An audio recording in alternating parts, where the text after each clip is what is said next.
Kornbluth, Yes. at MIT, does calling for the genocide of Jews violate MIT's code of conduct or rules regarding bullying and harassment? Yes or no? If targeted at individuals, not making public statements. Yes or no?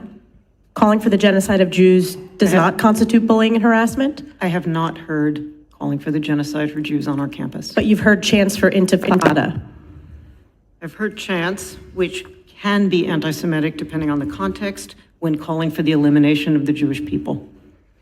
So those would not be according to the MIT's code of conduct or rules?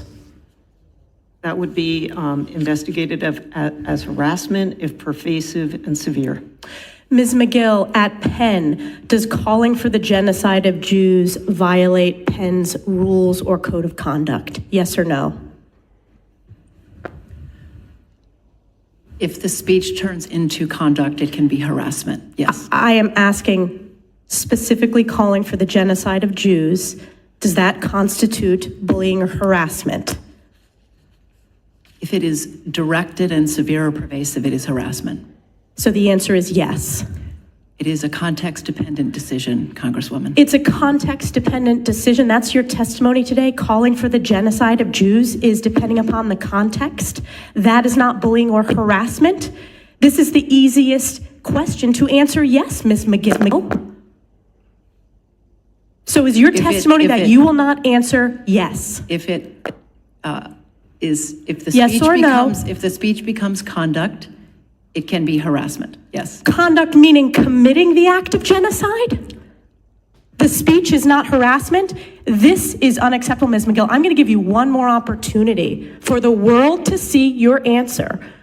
Does calling for the genocide of Jews violate Penn's code of conduct when it comes to bullying and harassment? Yes or no? It can be harassment. The answer is yes. And Dr. Gay, at Harvard, does calling for the genocide of Jews violate Harvard's rules of bullying and harassment? Yes or no? It can be, depending on the context. What's the context? Targeted as an individual, targeted at an individual. It's targeted at pervasive. Jewish students, Jewish individuals. Do you understand your testimony is dehumanizing them? Do you understand that dehumanization is part of anti-Semitism? I will ask you one more time.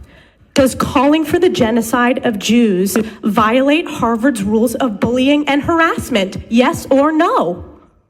Anti-Semitic rhetoric. When And is it crosses into anti-Semitic rhetoric? Anti-Semitic rhetoric, when it crosses into conduct that amounts to bullying, harassment, intimidation, that is actionable conduct, and we do take action.